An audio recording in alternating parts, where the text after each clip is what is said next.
52 ਅੱਖਰੀ ਜੋ ਗੁਰੂ ਗ੍ਰੰਥ ਸਾਹਿਬ ਜੀ ਦੇ ਰਾਗ ਗੌੜੀ ਵਿੱਚ ਅੰਕ 250 ਤੋਂ 262 ਦੇ ਉੱਪਰ ਸੁਭਾਇਮਾਨ ਹੈ। ਉਸ ਦੀ ਲੜੀਵਾਰ ਵਿਚਾਰ ਕਰਦਿਆਂ ਹੁਣ ਤੱਕ ਅਸੀਂ 48 ਪੌੜੀਆਂ ਦੀ ਵਿਚਾਰ ਕਰ ਚੁੱਕੇ ਹਾਂ। ਅੱਜ 49 ਨੰਬਰ ਪੌੜੀ ਤੇ ਇਸ ਨਾਲ ਦੇ ਸ਼ਲੋਕ ਤੋਂ ਵਿਚਾਰ ਆਰੰਭ ਕਰਦੇ ਹਾਂ।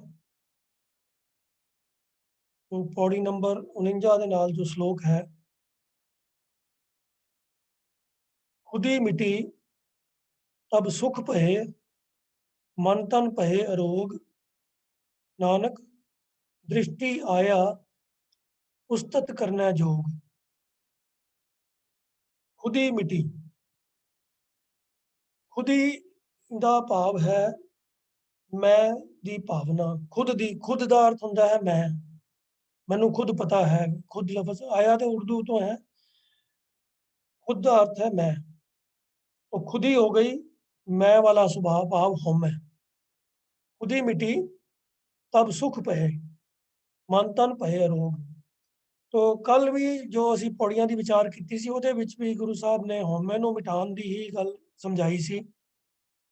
ਇਸ ਸ਼ਲੋਕ ਦੇ ਵਿੱਚ ਵੀ ਭਾਵ-ਅਰਥ ਉਹੀ ਹੈ ਕਿ ਜੇ ਅਗਰ ਮੈਂ ਮੇਰੀ ਦਾ ਹਉਮੈ ਵਾਲਾ ਮੈਂ ਵਾਲਾ ਸੁਭਾਅ ਮਿਟ ਜਾਏ ਤਾਂ ਇਨਸਾਨ ਦੇ ਜੀਵਨ ਦੇ ਵਿੱਚ ਸੁਖ, ਆਤਮਿਕ ਆਨੰਦ ਹੋ ਜਾਂਦਾ ਹੈ। ਤਬ ਸੁਖ ਭਏ ਦਾ ਅਰਥ ਹੈ ਹੋ ਜਾਂਦਾ ਹੈ, ਆ ਜਾਂਦਾ ਹੈ, ਮਿਲ ਜਾਂਦਾ ਹੈ। ਮਨ ਤਨ ਭਏ ਰੋਗ, ਮਨ ਵੀ ਅਤੇ ਤਨ ਵੀ ਅਰੋਗ ਹੋ ਜਾਂਦਾ ਹੈ, ਰੋਗ ਰਹਿਤ ਹੋ ਜਾਂਦਾ ਹੈ, ਨਵਾਂ ਨਰੋਇਆ ਹੋ ਜਾਂਦਾ ਹੈ।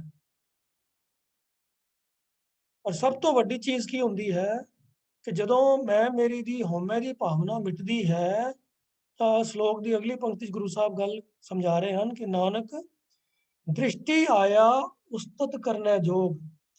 ਉਸਤਤ ਕਰਨਾ ਜੋਗ ਭਾਵ ਪਰਮਾਤਮਾ, ਉਹ ਪਰਮਾਤਮਾ ਜੋ ਵਾਕਈ ਹੀ ਸਿਫਤ ਕਰਨ ਦੇ ਲਾਇਕ ਹੈ, ਜੋ ਜਿਹਦੀ ਸਿਫਤ ਕਰਨੀ ਬਣਦੀ ਹੈ, ਜੋ ਸੱਚਮੁੱਚ ਵਡਿਆਈ ਦਾ ਹੱਕਦਾਰ ਹੈ। ਦੁਨੀਆਦਾਰੀ ਦੇ ਵਿੱਚ ਤਾਂ ਲੋਕੀ ਜਣੇ ਖਣੇ ਦੀ ਸਿਫਤ ਕਰਦੇ ਹਨ, ਜਿਹਦੇ ਨਾਲ ਕੰਮ ਪੈਂਦਾ ਹੈ ਉਹਦੀ ਸਿਫਤ ਕਰ ਦਿੰਦੇ ਹਨ, ਜਿਹਦੇ ਨਾਲ ਮੇਲ ਜੋਲ ਸੋਸ਼ਲ ਲੈਵਲ ਦੇ ਉੱਤੇ ਮੇਲ ਮਿਲਾਪ ਹੁੰਦਾ ਹੈ ਉਹਦੀ ਸਿਫਤ ਕਰ ਦਿੰਦੇ ਹਨ। ਆਪਣੇ ਨਜ਼ਦੀਕੀ ਬੰਦਿਆਂ ਦੀ ਸਿਫਤ ਕਰਦੇ ਹਨ, ਜੀ ਤੁਹਾਡੇ ਵਰਗਾ ਵੀ ਤੁਸੀਂ ਤਾਂ ਬਹੁਤ ਮਹਾਨ ਹੋ ਜੀ। ਉਹ ਕਈ ਲੋਕਾਂ ਦਾ ਸੁਭਾਅ ਹੀ ਹੁੰਦਾ ਜੀ ਤੁਸੀਂ ਤਾਂ ਕਮਾਲ ਕਰ ਦਿੰਦੇ ਹੋ ਜੀ। ਉਹ ਮੂੰਹ ਦੇ ਉੱਤੇ ਵਡਿਆਈ ਕਰਨ ਦੇ ਲੋਕਾਂ ਨੂੰ ਦੁਨੀਆਦਾਰੀ 'ਚ ਕਈ ਸਾਰੇ ਬੈਨੀਫਿਟ ਲੱਗਦੇ ਹਨ ਤੇ ਅਗਲਾ ਬੰਦਾ ਖੁਸ਼ ਹੋ ਜਾਂਦਾ ਹੈ। ਤੁਹਾਨੂੰ ਲੱਗਦਾ ਹੈ ਕਿ ਵੀ ਅਗਲੇ ਦੀ ਸਿਫਤ ਕਰਾਂਗੇ ਤੇ ਖੁਸ਼ ਹੋਏਗਾ ਬੰਦਾ ਤੇ ਸਾਡਾ ਕੰਮ ਬਣ ਜਾਏਗਾ, ਉਹ ਵੀ ਸਾਡੇ ਵਾਸਤੇ ਕੁਝ ਨਾ ਕੁਝ ਸਾਡੀ ਬਿਹਤਰੀ ਵਾਸਤੇ ਕੋਈ ਕੰਮ ਕਰੇਗਾ। ਉਹ ਦੁਨੀਆਦਾਰੀ ਦੀ ਜਿਹੜੀ ਸਿਫਤ ਸਲਾਹ ਹੈ, ਬੰਦਿਆਂ ਦੀ ਸਿਫਤ ਸਲਾਹ ਹੈ, ਉਹਦੇ ਪਿੱਛੇ ਪਰਪਸ ਕੁਝ ਡਿਫਰੈਂਟ ਹੁੰਦੇ ਹਨ, ਭਾਵੇਂ ਕੋਈ ਬੰਦਾ ਹੱਕਦਾਰ ਹੋਵੇ ਜਾਂ ਨਾ ਹੋਵੇ। ਪਰ ਪਰਮਾਤਮਾ ਹੈ ਜੋ ਸਹੀ ਅਰਥਾਂ ਦੇ ਵਿੱਚ ਉਸਤਤ ਕਰਨਾ ਯੋਗ ਹੈ, ਜੋ ਵਡਿਆਈ ਦਾ ਹੱਕਦਾਰ ਹੈ, ਜਿਹਦੀ ਸਿਫਤ ਸਲਾਹ ਕਰਨੀ ਬਣਦੀ ਹੈ। ਔਰ ਜਿੰਨੀ ਮਰਜ਼ੀ ਉਹਦੀ ਸਿਫਤ ਸਲਾਹ ਕਰ ਲਈਏ ਉਹ ਪੂਰੀ ਕਦੀ ਨਹੀਂ ਹੋ ਸਕਦੀ, ਕਿਉਂਕਿ ਪਰਮਾਤਮਾ ਦੇ ਵਡਿਆਈਆਂ ਤੇ ਬੇਅੰਤ ਹਨ। ਸਾਡੇ ਲਫ਼ਜ਼, ਸਾਡੇ ਬੋਲ ਛੋਟੇ ਪੈ ਜਾਂਦੇ ਹਨ, ਇਨਐਡਿਕੁਏਟ ਰਹਿ ਜਾਂਦੇ ਹਨ। ਸੋ ਇਸ ਕਰਕੇ ਪਰਮਾਤਮਾ ਹੈ ਉਸਤਤ ਕਰਨਾ ਯੋਗ।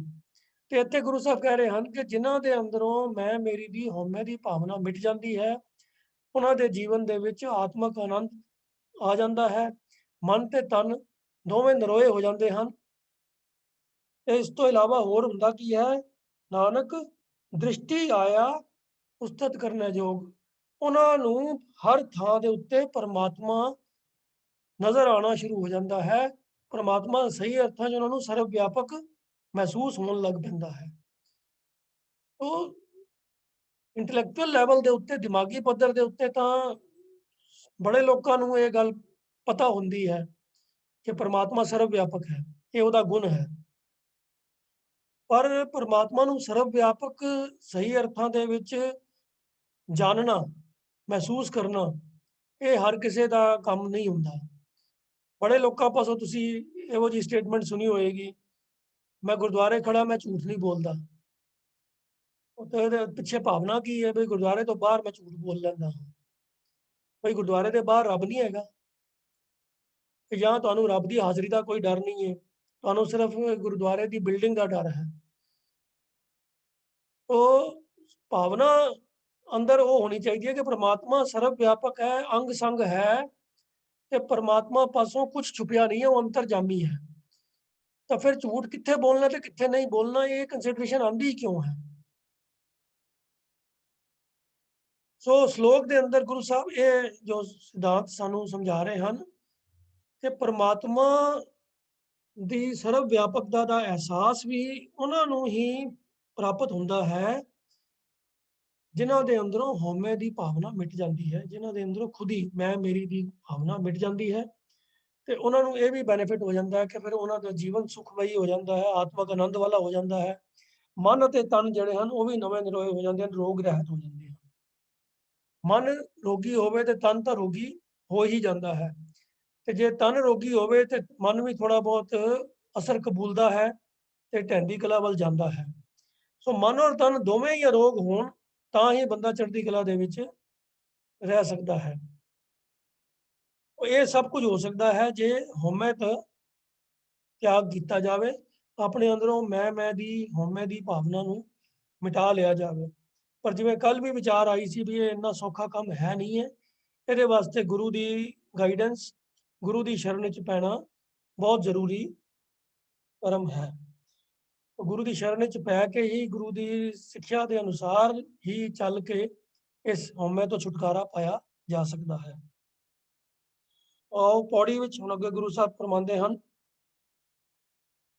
ਅੱਖਾ ਖਰਾ ਸਰਾਹੋਂ ਤਾਹੂ, ਜੋ ਖਿਨ ਮੈਂ ਊਣੇ ਸੁਭਰ ਭਰਾਹੂ, ਖਰਾ ਨਿਮਾਣਾ ਹੋਤ ਪ੍ਰਾਣੀ, ਅਣਦਿਨ ਜਾਪੈ ਪ੍ਰਭ ਨਿਰਬਾਣੀ, ਭਾਵੈ ਖਸਮ ਤਾਂ ਉਆ ਸੁਖ ਦੇਤਾ, ਪਾਰ ਬ੍ਰਹਮ ਐਸੋ ਆਗੰਤਾ, ਅਸੰਖ ਖਤੇ ਖਿਨ ਬਖਸ਼ਨ ਹਾਰਾ, ਨਾਨਕ ਸਾਹਿਬ ਸਦਾ ਦਿਆਰਾ। ਸੋ ਖੱਖੇ ਅੱਖਰ ਦਾ ਇੱਥੇ ਜ਼ਿਕਰ ਕਰਦਿਆਂ ਹੋਇਆ ਰੈਫਰੈਂਸ ਦੇ ਕੇ ਗੁਰੂ ਸਾਹਿਬ ਕਹਿੰਦੇ ਹਨ ਕਿ ਖਰਾ ਸਰਾਹੋਂ ਤਾਹੂ। ਸਰਾਹੋਂ ਊੜੇ ਨੂੰ ਔਂਕੜ ਨਾਲ ਆਇਆ ਹੈ, ਫਸਟ ਪਰਸਨ ਦੀ ਕਿਰਿਆ ਹੈ। ਸਰਾਹੋਂ ਤੋਂ ਭਾਵ ਮੈਂ ਸਰਾਹਦਾ ਹਾਂ, ਮੈਂ ਸਿਫਤ ਸਲਾਹ ਕਰਦਾ ਹਾਂ, ਮੈਂ ਸਿਫਤ ਕਰਦਾ ਹਾਂ, ਵਡਿਆਈ ਗੁਣ ਗਾਉਂਦਾ ਹਾਂ, ਵਡਿਆਈ ਕਰਦਾ ਹਾਂ। ਤਾਹੂ ਉਸ ਦੀ, ਖਰਾ ਚੰਗੀ ਤਰ੍ਹਾਂ ਨਾਲ, ਜਿਹੜੀ ਚੀਜ਼ ਦੇ ਵਿੱਚ ਖੋਟ ਨਾ ਹੋਵੇ ਉਹ ਖਰੀ ਹੁੰਦੀ ਹੈ। ਉਹ ਖਰਾ ਤੋਂ ਭਾਵ ਹੈ ਪੂਰੀ ਤਰ੍ਹਾਂ, ਚੰਗੀ ਤਰ੍ਹਾਂ ਨਾਲ, ਵਿਦਾਊਟ ਐਨੀ ਕੰਪਰੋਮਾਈਜ਼। तो इतने गुरु साहब कह रहे हैं कि खरा सराहूं ताहूं, मैं चंगी तरह नाल मन लगा के पूर्ण डेडिकेशन दे नाल, पूरे भावना दे नाल उस परमात्मा की सिफत सलाह करता हाँ। खरा सराह दिखावे दी नहीं करता, खरी करता हाँ, सराहूं सराहंदा हाँ, ਉਹਦੀ ਸਿਫਤ ਸਲਾਹ ਕਰਦਾ ਹਾਂ ਤਾਹੂ ਉਸ ਪਰਮਾਤਮਾ ਦੀ। ਇਸ ਦੀ ਇਹ ਤਾਹੂ ਲਫ਼ਜ਼ ਦਾ ਲਿੰਕ ਅਗਲੀ ਲਾਈਨ ਦੇ ਵਿੱਚ ਫਿਰ ਖੋਲ ਕੇ ਸਮਝਾਉਂਦੇ ਹਨ, ਜੋ ਖਿਨ ਮੈਂ ਊਣੇ ਸੁਭਰ ਭਰਾਹੂ, ਉਸ ਪਰਮਾਤਮਾ ਦੀ ਜੋ ਖਿਨ ਵਿੱਚ, ਖਿਨ ਭਾਵ ਇੱਕ ਖਣ, ਸੈਕਿੰਡ, ਇੱਕ ਖਿਨ ਵਿੱਚ ਹੀ ਊਣੇ ਸੁਭਰ ਭਰਾਹੂ। ਊਣੇ ਦਾ ਅਰਥ ਹੁੰਦਾ ਹੈ ਖਾਲੀ, ਸੁਭਰ ਦਾ ਅਰਥ ਹੁੰਦਾ ਹੈ ਭਰਿਆ ਭਰਾਇਆ, ਨੱਕੋ ਨੱਕ ਭਰਿਆ, ਫੁੱਲ, ਕੰਪਲੀਟ, ਟੋਟਲੀ ਫੁੱਲ। ਭਰਾਹੂ ਭਰ ਦਿੰਦਾ ਹੈ। तो मैं उसकी मन लगा के पूर्ण भावना दे नाल सिफत सलाह करदा हाँ, जो खिन मैं ऊने सुभर भराऊं, उस परमात्मा दी जो एक खिन विच ही इंसानी हिरदियां नूं जो खाली ਹਨ ਉਹਨਾਂ ਨੂੰ ਗੁਨਾਹ ਦੇ ਨਾਲ ਨੱਕੋ ਨੱਕ ਭਰ ਦਿੰਦਾ ਹੈ। ਜਪਜੀ ਪੰਕਤੀ ਆਂਦੀ ਹੈ ਨਾ ਕਿ ਨਾਨਕ ਨਿਰਗੁਣ ਗੁਣ ਕਰੇ, ਗੁਣਵੰਤਿਆਂ ਗੁਣ ਦੇ। ਪਰਮਾਤਮਾ ਜਿਹੜੇ ਬਿਲਕੁਲ ਗੁਨਾਹ ਤੋਂ ਰਹਿਤ ਹਨ ਉਹਨਾਂ ਨੂੰ ਵੀ ਗੁਣ ਦਿੰਦਾ ਹੈ, ਤੇ ਜਿਨ੍ਹਾਂ ਕੋਲ ਗੁਣ ਹਨ ਉਹ ਗੁਣ ਵੀ ਉਹਨਾਂ ਨੂੰ ਹੋਰ ਗੁਣ ਉਹੀ ਦਿੰਦਾ ਹੈ। ਉਹ ਗੁਣ ਸਾਰੇ ਉਸ ਪਰਮਾਤਮਾ ਤੋਂ ਹੀ ਆਉਂਦੇ ਹਨ। तो ये परमात्मा दी ही वडियाई है कि ਉਹ ਆਪ ਬਖਸ਼ਿਸ਼ਾਂ ਦਾ, ਗੁਨਾਹ ਦਾ ਭੰਡਾਰ ਹੈ ਕਿ ਉਹ ਖਿਨ ਵਿੱਚ ਹੀ ਗੁਨਾਹ ਤੋਂ ਖਾਲੀ ਇਨਸਾਨਾਂ ਨੂੰ, ਗੁਨਾਹ ਤੋਂ ਖਾਲੀ ਹਿਰਦਿਆਂ ਨੂੰ ਨੱਕੋ ਨੱਕ ਗੁਨਾਹ ਦੇ ਨਾਲ ਭਰਪੂਰ ਕਰ ਦਿੰਦਾ ਹੈ, ਭਰ ਦਿੰਦਾ ਹੈ। ਸੋ ਗੁਰੂ ਸਾਹਿਬ ਕਹਿੰਦੇ ਹਨ ਕਿ ਉਸ ਪਰਮਾਤਮਾ ਦੀ ਮੈਂ ਪੂਰੇ ਮਨ ਲਾ ਕੇ ਪੂਰਨ ਭਾਵਨਾ ਦੇ ਨਾਲ ਸਿਫਤ ਸਲਾਹ ਕਰਦਾ ਹਾਂ, ਜੋ ਮਨੁੱਖਾਂ ਦੇ ਹਿਰਦਿਆਂ ਨੂੰ ਖਿਨ ਮਾਤਰ ਵਿੱਚ ਹੀ ਗੁਨਾਹ ਦੇ ਨਾਲ ਭਰਪੂਰ ਕਰ ਦਿੰਦਾ ਹੈ। ਅਗਲੀ ਪੰਕਤੀ 'ਚ ਕਹਿੰਦੇ ਹਨ ਕਿ ਖਰਾ ਨਿਮਾਣਾ ਹੋਤ ਪ੍ਰਾਨੀ, ਆਂਦਿਨ ਜਾਪੈ ਪ੍ਰਭ ਨਿਰਬਾਣੀ। ਖਰਾ ਨਿਮਾਣਾ ਪੂਰਨ ਤੌਰ ਦੇ ਉੱਤੇ ਮਾਨ ਤੋਂ ਰਹਿਤ, ਨਿਮਾਣਾ ਹੰਕਾਰ ਤੋਂ ਰਹਿਤ। ਮਾਨ ਦਾ ਅਰਥ ਹੈ ਮਾਨ, ਹੰਕਾਰ, ਜਿਹਨੂੰ ਆਪਣੇ ਮਾਨ ਦੀ ਇੱਜ਼ਤ ਦੀ ਫਿਕਰ ਹੈ, ਜੋ ਆਪਣੇ ਉੱਤੇ ਮਾਨ ਕਰਦਾ ਹੈ, ਆਪਣੇ ਉੱਤੇ ਗਰਵ ਕਰਦਾ ਹੈ। तो निमाना वो जो हंकार तो रहत है, जो हंकार नहीं करता। खरा मैंने पूरी तौर के उत्ते, पक्का पूरा निमाना, बिल्कुल भी जिहदे अंदर हंकार नहीं है।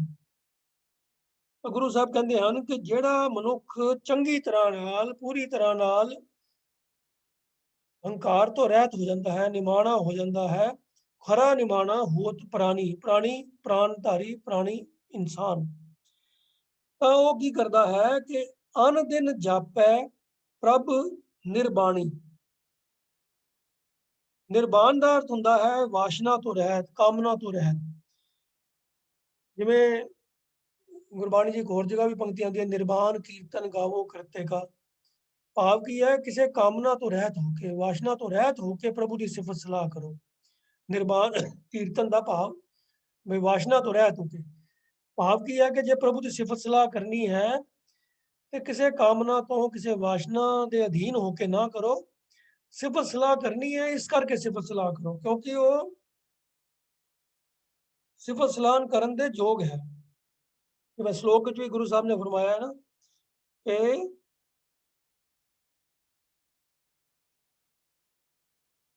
ਉਸਤਤ ਕਰਨਾ ਯੋਗ, ਕਿ ਉਹ ਪਰਮਾਤਮਾ ਉਸਤਤ ਕਰਨ ਦੇ ਲਾਇਕ ਹੈ, ਉਹਦਾ ਉਹ ਹੱਕਦਾਰ ਹੈ। ਤੋ ਇਸ ਕਰਕੇ ਉਹਦੀ ਉਸਤਤ ਕਰਨੀ ਤਾਂ ਬਣਦੀ ਹੀ ਹੈ। ਪਰ ਅਸੀਂ ਇਹ ਸੋਚੀਏ ਕਿ ਅਸੀਂ ਉਸਤਤ ਕਰਕੇ ਉਹਦੇ ਉੱਤੇ ਕੋਈ ਉਹਨੂੰ ਓਬਲਾਈਜ਼ ਕਰ ਰਹੇ ਹਾਂ, ਉਹਦੇ ਉੱਤੇ ਕੋਈ ਅਹਿਸਾਨ ਕਰ ਰਹੇ ਹਾਂ ਤੇ ਉਹਦੇ ਬਦਲੇ 'ਚ ਉਹਨੂੰ ਕੁਝ ਦੇਣਾ ਚਾਹੀਦਾ ਹੈ। ਕੋਈ ਕੁਇਡ ਪ੍ਰੋ ਕੋ ਕੋਈ ਇਹੋ ਜਿਹੀ ਹੋਣੀ ਨਹੀਂ ਚਾਹੀਦੀ, ਕੋਈ ਪ੍ਰੀ ਕੰਡੀਸ਼ਨ ਨਹੀਂ ਹੋਣੀ ਚਾਹੀਦੀ, ਕੋਈ ਕਾਮਨਾ ਨਹੀਂ ਹੋਣੀ ਚਾਹੀਦੀ ਕਿ ਮੈਂ ਪਰਮਾਤਮਾ ਦੀ ਸਿਫਤ ਕਰਾਂ ਤੇ ਉਹਦੇ ਬਦਲੇ 'ਚ ਮੈਨੂੰ ਕੁਝ ਮਿਲੇ। ਤੋ ਨਿਰਬਾਨ ਹੋ ਕੇ, ਨਿਰਇੱਛਤ ਹੋ ਕੇ, ਕਾਮਨਾ ਤੋਂ ਰਹਿਤ ਹੋ ਕੇ, ਵਾਸ਼ਨਾ ਤੋਂ ਰਹਿਤ ਹੋ ਕੇ ਜਿਹੜਾ ਪ੍ਰਭੂ ਦੀ ਸਿਫਤ ਸਲਾਹ ਕਰਦਾ ਹੈ ਉਸ ਨੂੰ ਕਿਹਾ ਜਾਂਦਾ ਹੈ ਕਿ ਉਹ ਨਿਰਬਾਨ ਕੀਰਤਨ ਕਰਦਾ ਹੈ। ਤੋ ਇੱਥੇ ਵੀ ਅੰਦਿਨ ਜਾਪੈ ਪ੍ਰਭ ਨਿਰਬਾਣੀ ਦੀ ਗੱਲ ਗੁਰੂ ਸਾਹਿਬ ਸਮਝਾ ਰਹੇ ਹਨ ਕਿ ਭਾਵ ਉਹ ਦਿਨ ਰਾਤ ਪ੍ਰਮਾਤਮਾ ਦਾ ਨਾਮ ਜਪਦਾ ਹੈ, ਵਾਸ਼ਨਾ ਤੋਂ ਰਹਿਤ ਹੋ ਕੇ, ਕਾਮਨਾ ਤੋਂ ਰਹਿਤ ਹੋ ਕੇ, ਬਿਨਾਂ ਕਿਸੇ ਲਾਲਚ ਦੇ, ਬਿਨਾਂ ਕਿਸੇ ਇੱਛਾ ਦੇ, ਨਿਰਇੱਛਤ ਹੋ ਕੇ। ਖਰਾ ਨਿਮਾਣਾ ਹੋਤ ਪ੍ਰਾਣੀ, ਅੰਦਿਨ ਜਾਪੈ ਪ੍ਰਭ ਨਿਰਬਾਣੀ। ਅਗਲੀ ਪੰਕਤੀ 'ਚ ਗੁਰੂ ਸਾਹਿਬ ਕਹਿੰਦੇ ਹਨ, ਭਾਵੈ ਖਸਮ ਤਾਂ ਵਾ ਸੁਖ ਦੇਤਾ, ਪਾਰ ਬ੍ਰਹਮ ਐਸੋ ਅਗਣਤਾ। ਭਾਵੈ ਖਸਮ, ਜੇ ਖਸਮ ਨੂੰ ਪਾ ਜਾਵੇ ਕਿ ਪਰਮਾਤਮਾ ਨੂੰ ਜਿਹੜਾ ਮਨੁੱਖ ਪਿਆਰਾ ਲੱਗਣ ਲੱਗ ਪੈਂਦਾ ਹੈ, ਪਰਮਾਤਮਾ ਤਾਂ ਉਸਨੂੰ ਸੁਖ ਦੇ ਹੀ ਦਿੰਦਾ ਹੈ, ਉਹਦੇ ਪਾਸੋਂ ਮੰਗਣ ਦੀ ਲੋੜ ਵੀ ਨਹੀਂ ਪੈਂਦੀ। ਭਾਵੈ ਖਸਮ ਤਾਂ ਉਹ ਸੁਖ ਦਿੱਤਾ। ਜਿਹੜਾ ਵੀ ਮਨੁੱਖ ਪਰਮਾਤਮਾ ਨੂੰ ਪਾਉਂਦਾ ਹੈ ਤੇ ਪਰਮਾਤਮਾ ਨੂੰ ਪਾਉਂਦੇ ਉਹੀ ਮਨੁੱਖ ਹਨ ਜਿਹੜੇ ਨਿਰਮਲ ਹਿਰਦੇ ਵਾਲੇ ਹਨ, ਜਿਹੜੇ ਜਿਨ੍ਹਾਂ ਦੇ ਹਿਰਦੇ 'ਚ ਕਪਟ ਨਹੀਂ ਹੈ, ਜਿਨ੍ਹਾਂ ਦੇ ਹਿਰਦੇ ਦੇ ਵਿੱਚ ਹਉਮੈ ਦਾ ਰੋਗ ਨਹੀਂ ਹੈ ਜਿਨ੍ਹਾਂ ਨੂੰ, ਉਹ ਐਸੇ ਇਨਸਾਨ ਪ੍ਰਭੂ ਨੂੰ ਪਿਆਰੇ ਲੱਗਦੇ ਹਨ, ਚੰਗੇ ਲੱਗਦੇ ਹਨ। ਤਾਂ ਉਹ ਸੁਖ ਦਿੱਤਾ, ਤਾਂ ਉਹਨਾਂ ਨੂੰ ਪਰਮਾਤਮਾ ਆਤਮਕ ਸੁਖ ਦੀ ਬਖਸ਼ਿਸ਼ ਆਪ ਹੀ ਕਰ ਦਿੰਦਾ ਹੈ। ਜਿਹੜਾ ਵੀ ਪਰਮਾਤਮਾ ਨੂੰ ਪਿਆਰਾ ਲੱਗਦਾ ਹੈ, ਪਰਮਾਤਮਾ ਉਹਨਾਂ ਨੂੰ ਆਤਮਕ ਸੁਖ ਦੀ ਬਖਸ਼ਿਸ਼ ਕਰਦਾ, ਤਾਂ ਉਹ ਸੁਖ ਦਿੱਤਾ, ਉਹਨਾਂ ਨੂੰ ਉਹ ਸੁਖ ਦਿੰਦਾ ਹੈ। ਔਰ ਪਰਮਾਤਮਾ ਦੀ ਤਾਂ ਐਸੀ ਵਡਿਆਈ ਹੈ ਕਿ ਉਹ ਤਾਂ ਗੁਣਾਂ ਦਾ ਭੰਡਾਰ ਹੈ, ਬਖਸ਼ਿਸ਼ਾਂ ਦਾ ਭੰਡਾਰ ਹੈ, ਉਹ ਤਾਂ ਬੜਾ ਬੇਅੰਤ ਹੈ। ਉਹ ਉਹਦੇ ਅੰਦਰ ਤਾਂ ਅਣਗਿਣਤ ਗੁਣ ਹਨ, ਅਣਗਿਣਤ ਹੀ ਬਖਸ਼ਿਸ਼ਾਂ ਦਾ ਉਹ ਭੰਡਾਰ ਹੈ। ਔਰ ਦਿਆਲੂ ਇਤਨਾ ਹੈ ਕਿ ਉਹ ਆਪਣੇ ਆਪ ਹੀ ਬਿਨਾਂ ਕਿਸੇ ਦੇ ਮੰਗਿਆਂ ਵੀ ਬਖਸ਼ਿਸ਼ਾਂ ਦਾਤਾਂ ਦਿੰਦਾ ਹੀ ਰਹਿੰਦਾ ਹੈ। ਔਰ ਹੋਰ ਉਸ ਦੀ ਵਡਿਆਈ ਅੱਗੇ ਬਿਆਨ ਕਰਦੇ ਹਨ ਕਿ ਅਸੰਖ ਖਤੇ ਖਿਨ ਬਖਸ਼ਣ ਹਾਰਾ। ਖਤੇ ਦਾ ਅਰਥ ਹੁੰਦਾ ਹੈ ਗਲਤੀਆਂ, ਨੁਕਸ। ਉਹ ਗਲਤੀਆਂ ਜਾਂ ਉਹਨਾਂ ਨੂੰ ਜੋ ਗਲਤ ਕੰਮ ਨੇ ਜਾਂ ਪਾਪ ਵਾਸਤੇ ਵੀ ਲਫ਼ਜ਼ ਖਤੇ ਵਰਤਿਆ ਜਾਂਦਾ ਹੈ। ਇੱਕ ਜਗ੍ਹਾ ਬਾਣੀ 'ਚ ਵੀ ਪੰਕਤੀ ਆਉਂਦੀ ਹੈ, ਅਸੀਂ ਖਤੇ ਬਹੁਤ ਕਮਾਉਂਦੇ। ਆਮ ਤੌਰ ਤੇ ਲੋਕੀ ਇਹਦਾ ਪਾਠ ਅਦਕ ਆਪਣੇ ਕੋਲੋਂ ਹੀ ਜੋੜ ਕੇ ਲਗਾ ਦਿੰਦੇ ਹਨ, ਅਸੀਂ ਖੱਤੇ ਬਹੁਤ ਕਮਾਉਂਦੇ। ਤਾਂ ਖੱਤੇ ਲਫ਼ਜ਼ ਨਹੀਂ ਹੈ, ਖਤੇ। ਖਤਾ ਲਫ਼ਜ਼ ਇਹ ਵੀ ਉਰਦੂ ਫਾਰਸੀ ਤੋਂ ਆਇਆ ਹੈ। ਖਤਾ ਦਾ ਅਰਥ ਹੁੰਦਾ ਹੈ ਦੋਸ਼ ਜਾਂ ਨੁਕਸ ਜਾਂ ਪਾਪ, ਮਾੜਾ ਕਰਮ, ਗਲਤੀ। ਉਹ ਅਸੀਂ ਖਤੇ ਬਹੁਤ ਕਮਾਉਂਦੇ। ਇੱਥੇ ਵੀ ਖਤੇ ਹੀ ਪੜਿਆ ਜਾਏਗਾ, ਖੱਤੇ ਨਹੀਂ ਪੜਿਆ ਜਾਏਗਾ। ਅਸੰਖ ਖਤੇ ਖਿਨ ਬਖਸ਼ਣ ਹਾਰਾ। ਪਰਮਾਤਮਾ ਤਾਂ ਐਸਾ ਦਇਆ ਕਰਨ ਵਾਲਾ ਹੈ ਕਿ ਉਹ ਜੀਵਾਂ ਦੇ ਅਸੰਖ ਅਣਗਿਣਤ ਪਾਪ ਖਿਨ ਮਾਤਰ ਵਿੱਚ ਹੀ ਬਖਸ਼ ਦਿੰਦਾ ਹੈ, ਬਿਨਾਂ ਕਿਸੇ ਦੇਰ ਦੇ, ਢਿੱਲ ਨਹੀਂ ਲਾਉਂਦਾ ਬਖਸ਼ਣ ਲੱਗਿਆ। ਉਹ ਦਇਆ ਦਾ ਘਰ ਹੈ। ਨਾਨਕ ਸਾਹਿਬ ਸਦਾ ਦਿਆਰਾ, ਉਹ ਸਦਾ ਹੀ ਦਿਆਲੂ ਹੈ। ਹਰ ਵੇਲੇ ਪਰਮਾਤਮਾ ਜੀਵਾਂ ਤੇ ਦਇਆ ਕਰਨ ਵਾਲਾ ਹੈ। ਪਰਮਾਤਮਾ ਸਭ ਜੀਵਾਂ ਦਾ ਰਚਨਹਾਰ ਹੈ, ਸਭ ਜੀਵਾਂ ਦਾ ਪਾਲਣਹਾਰ ਹੈ। ਸਾਰੇ ਜੀਵਾਂ ਨੂੰ ਉਹ ਆਪਣੇ ਬੱਚਿਆਂ ਵਾਂਗ ਹੀ ਪਾਲਦਾ ਹੈ। ਤੇ ਉਹਨਾਂ ਦੇ ਉੱਤੇ ਬਖਸ਼ਿਸ਼ਾਂ ਵੀ, ਜਿਵੇਂ ਪਿਤਾ ਆਪਣੇ ਬੱਚੇ ਮਾਸੂਮ ਬੱਚਿਆਂ ਦੇ, ਜਿਹੜੇ ਛੋਟੇ ਬੱਚੇ ਹਨ, ਉਹਨਾਂ ਦੇ ਉੱਤੇ ਕਦੀ ਗੁੱਸੇ ਨਹੀਂ ਹੁੰਦਾ, ਉਹਨਾਂ ਨੂੰ ਉਹਨਾਂ ਦੀ ਪਾਲਣਾ ਕਰਦਾ, ਉਹਨਾਂ ਨੂੰ ਪਿਆਰ ਕਰਦਾ ਹੈ। ਇਵੇਂ ਹੀ ਪਰਮਾਤਮਾ ਵੀ ਜਿਹੜੇ ਹਉਮੈ ਤੋਂ ਰਹਿਤ ਹੁੰਦੇ ਹਨ ਬੱਚੇ, ਉਹਦੇ ਜੀਵ, ਉਹਨਾਂ ਦੀ ਬੱਚਿਆਂ ਵਾਂਗ ਪਾਲਣਾ ਕਰਦਾ ਹੈ, ਉਹਨਾਂ ਦੇ ਉੱਤੇ ਦਇਆ ਕਰਦਾ ਹੈ, ਬਖਸ਼ਿਸ਼ਾਂ ਕਰਦਾ ਹੈ। ਉਹ ਇਸ ਕਰਕੇ ਗੁਰੂ ਸਾਹਿਬ ਇੱਥੇ ਸਮਝਾ ਰਹੇ ਹਨ ਕਿ ਅਸੰਖ ਖਤੇ ਖਿਨ ਬਖਸ਼ਣ ਹਾਰਾ, ਨਾਨਕ ਸਾਹਿਬ ਸਦਾ ਦਿਆਰਾ। ਉਹ ਦਇਆ ਦਾ ਘਰ ਹੈ, ਦਇਆ ਦਾ ਘਰ ਹੈ। ਉਹ ਖਿਨ ਮਾਤਰ ਵਿੱਚ ਹੀ ਜੀਵਾਂ ਦੀਆਂ ਅਣਗਿਣਤ ਗਲਤੀਆਂ, ਅਣਗਿਣਤ ਪਾਪ ਜਿਹੜਾ ਹੈ ਉਹ ਬਖਸ਼ ਦਿੰਦਾ ਹੈ। ਪਰ ਗੱਲ ਸਿਰਫ ਇੰਨੀ ਹੈ ਕਿ ਬੰਦਾ ਨਿਰਮਾਣ ਹੋ ਜਾਵੇ, ਨਿਮਾਣਾ ਹੋ ਜਾਵੇ, ਆਪਣੇ ਹੰਕਾਰ ਨੂੰ ਆਪਣੇ ਅੰਦਰੋਂ ਕੱਢ ਦੇਵੇ। ਖਰਾ ਨਿਮਾਣਾ ਹੋਤ ਪ੍ਰਾਣੀ, ਆਂਦਿਨ ਜਾਪੈ ਪ੍ਰਭ ਨਿਰਬਾਣੀ। ਬਸ ਜੇ ਇਸ ਅਵਸਥਾ ਨੂੰ ਪਾ ਲਵੇ ਕਿ ਨਿਰਬਾਨ ਹੋ ਕੇ, ਨਿਰਿਛਤ ਹੋ ਕੇ ਉਸ ਪਰਮਾਤਮਾ ਦੀ ਸਿਫਤ ਸਲਾਹ ਵਿੱਚ ਜੁੜ ਜਾਏ, ਉਹਦੇ ਨਾਲ ਪਿਆਰ ਦਾ ਰਿਸ਼ਤਾ ਜੋੜ ਲਵੇ, ਔਰ ਉਹਦੇ 'ਚ ਕੋਈ ਉਹਨੂੰ ਦਿੱਕਤ ਆਣੀ ਨਹੀਂ ਚਾਹੀਦੀ। ਇਸ ਕਰਕੇ ਕਿ ਵੀ ਦੁਨੀਆ ਵਿੱਚ ਤੇ ਅਸੀਂ ਕਿਸੇ ਦੇ ਨਾਲ ਪਿਆਰ ਦਾ ਸੰਬੰਧ ਜੋੜਦੇ ਹਾਂ ਜਿਹਦੇ ਵਿੱਚ ਸਾਨੂੰ ਕੋਈ ਗੁਣ ਨਜ਼ਰ ਆਉਂਦੇ ਹਨ, ਪਰ ਇਨਸਾਨਾਂ ਦੇ ਅੰਦਰ ਗੁਣ ਤਾਂ ਗਿਣੇ ਮਿੱਤੇ ਹੀ ਹੁੰਦੇ ਹਨ, ਥੋੜੇ ਬਹੁਤੇ ਹੀ ਹੁੰਦੇ ਹਨ। ਪਰ ਪਰਮਾਤਮਾ ਦਾ ਗੁਣਾਂ ਦਾ ਭੰਡਾਰ ਹੈ, ਤਾਂ ਉਹਦੇ ਵਿੱਚ ਤਾਂ ਕਿਸੇ ਗੁਣ ਦੀ ਕੋਈ ਕਮੀ ਨਹੀਂ ਹੈ। ਉਹ ਇਸ ਕਰਕੇ ਉਹਦੇ ਨਾਲ ਪਿਆਰ ਪਾਉਣਾ ਤਾਂ ਬਹੁਤ ਹੀ ਸਹਿਜ ਹੈ, ਬਹੁਤ ਹੀ ਸੌਖਾ ਹੈ। ਦੁਨੀਆ ਵਿੱਚ ਅਸੀਂ ਉਹਨਾਂ ਚੀਜ਼ਾਂ ਨੂੰ ਹੀ ਪਸੰਦ ਕਰਦੇ ਹਾਂ ਜਿਨ੍ਹਾਂ ਦੇ ਅੰਦਰ ਗੁਣ ਹੁੰਦੇ ਹਨ। ਉਹ ਪਰਮਾਤਮਾ ਗੁਣਾਂ ਦਾ ਭੰਡਾਰ ਹੈ, ਉਹਨੂੰ ਪਸੰਦ ਕਰਨਾ, ਉਹਦੇ ਨਾਲ ਪਿਆਰ ਕਰਨਾ ਤਾਂ ਬਹੁਤ ਹੀ ਸੌਖੀ ਗੱਲ ਹੈ। ਪਰ ਹੈਰਾਨੀ ਦੀ ਗੱਲ ਇਹ ਹੈ ਕਿ ਫਿਰ ਵੀ ਇਨਸਾਨ ਬਹੁਤਾਤ ਵਿੱਚ ਮਾਇਆ ਦੇ ਨਾਲ ਹੀ ਪਿਆਰ ਕਰਦੇ ਹਨ, ਪਰਮਾਤਮਾ ਨਾਲ ਪਿਆਰ ਨਹੀਂ ਕਰਦੇ। ਤਾਂ ਗੁਰੂ ਸਾਹਿਬ ਲਗਾਤਾਰ ਇਹੀ ਪ੍ਰੇਰਨਾ ਕਰਦੇ ਹਨ, ਇਹ ਆਨ ਦਿਨ ਜਾਪੇ ਪ੍ਰਭ ਨਿਰਬਾਣੀ, ਨਿਰਬਾਨ ਹੋ ਕੇ, ਨਿਰਿਛਤ ਹੋ ਕੇ ਉਸ ਪ੍ਰਭੂ ਦਾ ਨਾਮ ਜਪੇ। ਤੇ ਜਿਹੜਾ ਉਸ ਪਰਮਾਤਮਾ ਨੂੰ ਹਉਮੈ ਤੋਂ ਰਹਿਤ ਜੀਵ ਹੈ, ਉਹ ਪਿਆਰਾ ਲੱਗਣ ਲੱਗ ਪੈਂਦਾ ਹੈ, ਤਾਂ ਫਿਰ ਭਾਵੈ ਖਸਮ ਤਾਂ ਉਹ ਸੁਖ ਦੇਤਾ, ਪਾਰ ਬ੍ਰਹਮ ਐਸੋ ਅਗਣਤਾ, ਅਸੰਖ ਖਤੇ ਖਿਨ ਬਖਸ਼ਣਾ। ਤਾਂ ਜਿਹੜੀਆਂ ਸਾਡੇ ਜੀਵਾਂ ਵਿੱਚ ਕਮੀਆਂ ਵੀ ਹਨ, ਜਿਹੜੀਆਂ ਅਸੀਂ ਗਲਤੀਆਂ ਕਰ ਵੀ ਜਾਂਦੇ ਹਾਂ, ਪਰਮਾਤਮਾ ਅਣਜਾਣ ਬੱਚੇ ਜਾਣ ਕੇ ਸਾਨੂੰ ਬਖਸ਼ ਲੈਂਦਾ ਹੈ। ਉਹ ਦਇਆ ਦਾ ਘਰ ਹੈ, ਸਾਡੇ ਉੱਤੇ ਬਖਸ਼ਿਸ਼ ਕਰਦਾ ਹੈ, ਸਾਡੀ ਗਲਤੀਆਂ ਨੂੰ ਬਖਸ਼ ਦਿੰਦਾ ਹੈ।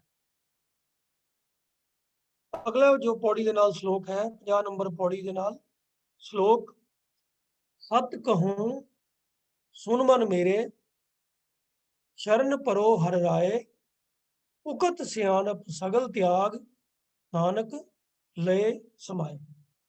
ਇਹ ਲਫ਼ਜ਼ ਕੱਲ ਵੀ ਆਏ ਸਨ, ਉਕਤ ਸਿਆਣਪ।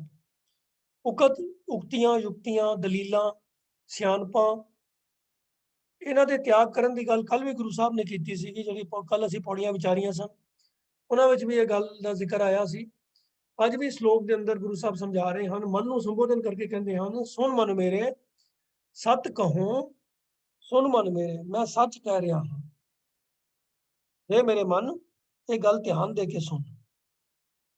ਕੁਝ ਕਿਸੇ ਦੇ ਮਨ 'ਚ ਖਿਆਲ ਆ ਸਕਦਾ ਹੈ ਵੀ ਗੁਰੂ ਸਾਹਿਬ ਕੋਈ ਸੱਚ ਤੋਂ ਇਲਾਵਾ ਵੀ ਕੋਈ ਗੱਲ ਕਹਿੰਦੇ ਹਨ, ਪਰ ਜਿਹੜੀ ਗੱਲ ਦੇ ਉੱਤੇ ਜ਼ੋਰ ਦੇ ਕੇ ਦ੍ਰਿੜਤਾ ਦੇ ਨਾਲ ਇੰਪੋਰਟੈਂਟ ਪੁਆਇੰਟ ਹੋਵੇ, ਅਸੀਂ ਜਿਵੇਂ ਕੋਈ ਐਸੇ ਲਿਖ ਰਹੇ ਹਾਂ, ਕੋਈ ਲੈਟਰ, ਕੋਈ ਪੈਰਾਗ੍ਰਾਫ ਲਿਖ ਰਹੇ ਹੋਵਾਂ, ਤੇ ਉਹਦੇ 'ਚ ਜਿਹੜੇ ਪੁਆਇੰਟ ਦੇ ਉੱਤੇ ਅਸੀਂ ਐਮਫੈਸਿਸ ਦੇਣਾ ਚਾਹੁੰਦੇ ਹਾਂ, ਉਹਨੂੰ ਬਹੁਤ ਹੀ ਜ਼ਿਆਦਾ ਸਟਰੋਂਗਲੀ ਕਨਵੇ ਕਰਨਾ ਚਾਹੁੰਦੇ ਹਾਂ ਕਿ ਵੀ ਇਹ ਗੱਲ ਬਹੁਤ ਜ਼ਿਆਦਾ ਇੰਪੋਰਟੈਂਟ ਹੈ, ਤਾਂ ਅਸੀਂ ਉਹਨੂੰ ਅੰਡਰਲਾਈਨ ਕਰ ਦਿੰਦੇ ਹਾਂ ਤਾਂ ਕਿ ਉਹਦੇ ਵੱਲ ਧਿਆਨ ਜਲਦੀ ਚਲਾ ਜਾਏ। तो ये जिहड़ी गल गुरु साहब ने आखी ने सत कहो, ये अंडरलाइन करन दे तुल है कि बई ध्यान दिओ, कि ध्यान नाल सुनो, एवें तुरदी फिरदी गल समझ के इग्नोर ना करो। ये ना होवे एक कन्नों सुन के दूजे कन्नों कढ दिओ थोड़ा, क्योंकि आम साडे विच हुंदा ही है। ਜਿਹੜੇ ਵੀ ਬੰਦੇ ਪਾਠ ਕਰਦੇ ਹਨ ਰੈਗੂਲਰ, ਸਹਿਜ ਪਾਠ ਕਰਦੇ ਹਨ ਜਾਂ ਨਿਤਨੇਮ ਦਾ ਵੀ ਪਾਠ ਜਿਹੜੇ ਰੈਗੂਲਰ ਕਰਦੇ ਹਨ, ਹਰ ਕਿਸੇ ਦੇ ਤਜਰਬੇ 'ਚ ਇਹ ਗੱਲ ਆਈ ਹੋਏਗੀ ਕਿ ਸਾਰਾ ਪਾਠ ਜਿਹੜਾ ਹੈ ਬਿਲਕੁਲ ਇਕਾਗਰਚਿਤ ਹੋ ਕੇ ਕਰਨਾ ਬੜੀ ਔਖੀ ਜੀ ਗੱਲ ਹੈ। ਘੱਟੋ ਘੱਟ ਮੇਰਾ ਤਜਰਬਾ ਤੇ ਆਪਣੇ ਬਾਰੇ ਇਹੀ ਹੈ ਕਿ ਬੜੀ ਵਾਰੀ ਹੁੰਦਾ ਹੈ ਕਿ ਪਾਠ ਆਰੰਭ ਕਰਦੇ ਹਾਂ, ਥੋੜਾ ਧਿਆਨ ਕੇਂਦਰਿਤ ਹੁੰਦਾ ਹੈ, ਫੋਕਸ ਹੁੰਦਾ ਹੈ। ਸ਼ੁਰੂ 'ਚ ਪਾਠ ਪੂਰੇ ਧਿਆਨ ਦੇ ਨਾਲ ਅਰਥਾਂ ਵੱਲ ਵੀ ਥੋੜਾ ਬਹੁਤਾ ਧਿਆਨ ਦੇ ਕੇ ਸ਼ੁਰੂ ਕਰੀਦਾ ਹੈ। ਫਿਰ ਬਾਅਦ ਵਿੱਚ ਕੀ ਹੁੰਦਾ ਹੈ ਕਿ ਪਾਠ ਤਾਂ ਜ਼ਬਾਨੀ ਯਾਦ ਹੀ ਇੰਨੇ ਸਾਲਾਂ ਤੋਂ ਕਰਦੇ ਹੋਏ ਆ, ਜ਼ਬਾਨੀ ਯਾਦ ਹੋਇਆ ਹੀ ਹੁੰਦਾ ਹੈ। ਉਹ ਰੂਟੀਨ ਜਿਹਾ ਬੱਝਾ ਹੁੰਦਾ ਹੈ, ਤਾਂ ਫਿਰ ਜ਼ਬਾਨ ਵੀ ਆਪੇ ਹੀ ਉਸੇ ਤਰੀਕੇ ਦੇ ਨਾਲ ਔਰ ਮਨ ਦੇ ਅੰਦਰ ਵੀ ਜੋ ਹੈ ਅੱਗੇ ਬਾਣੀ ਜਿਹੜੀ ਹੈ ਲੜੀਵਾਰ ਚੇਤੇ ਵਿੱਚੋਂ ਉਵੇਂ ਹੀ ਤੁਰਦੀ ਰਹਿੰਦੀ ਹੈ। ਭਾਵੇਂ ਗੁਟਕਾ ਵੀ ਹੱਥ 'ਚ ਫੜਿਆ ਹੋਵੇ ਤੇ ਕਈ ਵਾਰੀ ਇੰਝ ਹੁੰਦਾ ਹੈ ਵੀ ਗੁਟਕੇ ਦਾ ਪੰਨਾ ਪਿੱਛੇ ਰਹਿ ਜਾਂਦਾ ਹੈ, ਪਾਠ ਅੱਗੇ ਲੰਘ ਜਾਂਦਾ ਹੈ। ਕਿਉਂਕਿ ਦਿਮਾਗ ਦੇ ਅੰਦਰ ਜੋ ਚੀਜ਼ ਸਾਡੇ ਫਿੱਟ ਬੈਠੀ ਹੋਈ ਹੈ ਇੰਨੇ ਸਾਲਾਂ ਦੇ ਤਜਰਬੇ ਤੋਂ, ਉਹ ਆਟੋਮੈਟਿਕਲੀ ਅੱਗੇ ਤੁਰਦੀ ਰਹਿੰਦੀ ਹੈ। ਬੜੀ ਵਾਰੀ ਇਸ ਤਰ੍ਹਾਂ ਹੁੰਦਾ ਹੈ ਕਿ ਗੁਟਕੇ ਦਾ ਪੰਨਾ ਹੱਥ ਵਿੱਚ ਪਿਛਲਾ ਹੀ ਹੁੰਦਾ ਹੈ ਤੇ ਪਾਠ ਅਸੀਂ ਅੱਗੇ ਲੰਘ ਜਾਂਦੇ ਹਾਂ। ਫਿਰ ਨਜ਼ਰ ਪੈਂਦੀ ਹੈ, ਉਹ ਅੱਛਾ ਫਿਰ ਪੰਨਾ ਫਟਾਫਟ ਵਰਤੀਦਾ। ਫਿਰ ਕੀ ਹੁੰਦਾ ਹੈ ਕਿ ਸ਼ੁਰੂ ਕਰੀਦਾ ਪਾਠ ਤੇ ਉਦੋਂ ਧਿਆਨ ਹੁੰਦਾ ਹੈ, ਥੋੜਾ ਬਹੁਤਾ ਅਰਥਾਂ ਵੱਲ ਵੀ ਧਿਆਨ ਹੁੰਦਾ ਹੈ।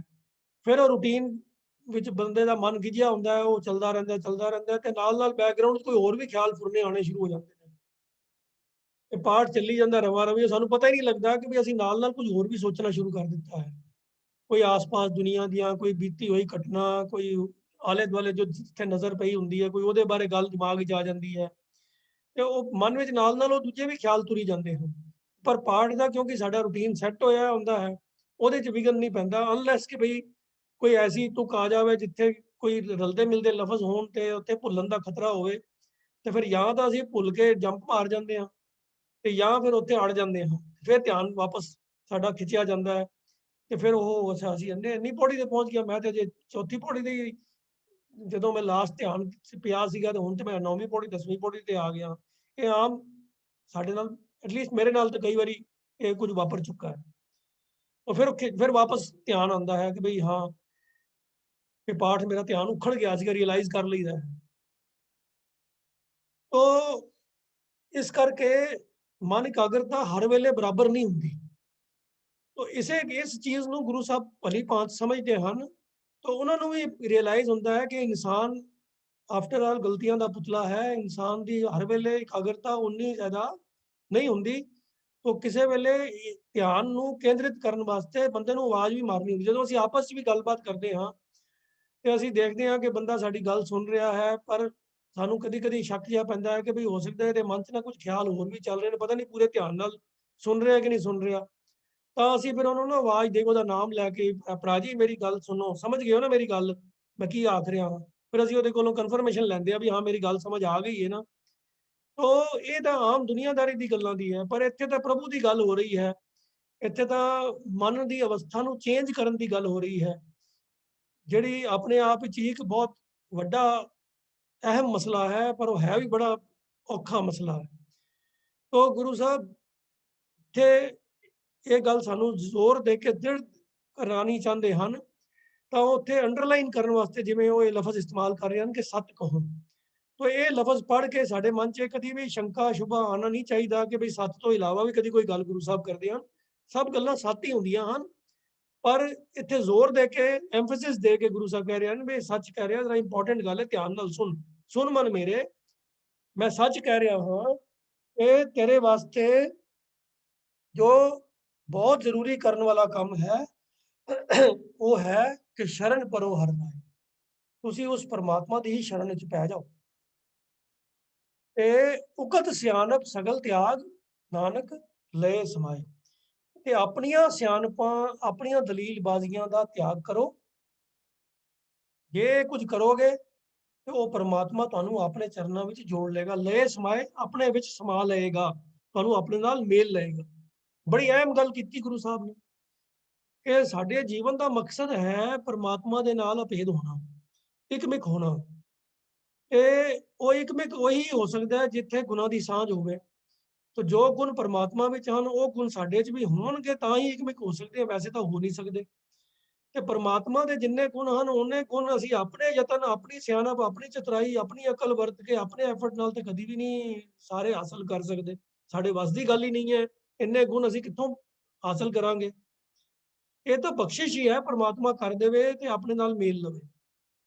ਤੋ ਇਸ ਲਈ ਗੁਰੂ ਸਾਹਿਬ ਐਮਫੈਸਿਸ ਦੇ ਕੇ ਮਨ ਨੂੰ ਸਮਝਾ ਰਹੇ ਹਨ ਕਿ ਸ਼ਰਨ ਭਰੋ ਹਰਿ ਰਾਏ, ਉਸ ਪਰਮਾਤਮਾ ਦੀ ਹੀ ਸ਼ਰਨ ਵਿੱਚ ਪੈ ਜਾਓ। ਆਪਣੀ ਸਿਆਣਪ ਦੇ ਟੇਕ ਛੱਡ ਦਿਓ, ਉਹਦੀ ਸ਼ਰਨ ਵਿੱਚ ਪੈ ਜਾਓ, ਉਹਦੇ ਅੱਗੇ ਢਹਿ ਪਾਓ ਨਿਮਾਣੇ ਹੋ ਕੇ। ਉਗਤ ਸਿਆਣਪ ਸਗਲ ਤਿਆਗ, ਉਗਤੀਆਂ ਯੁਕਤੀਆਂ ਦਲੀਲਾਂ ਸਿਆਣਪਾਂ ਮਨ ਦੀਆਂ ਚਲਾਕੀਆਂ ਸਾਰੀ ਆਪਣੀ ਨੌਲੇਜ ਦੇ ਉੱਤੇ ਜੋ ਟੇਕ ਹੈ ਉਹਦਾ ਤਿਆਗ ਕਰ ਦਿਓ।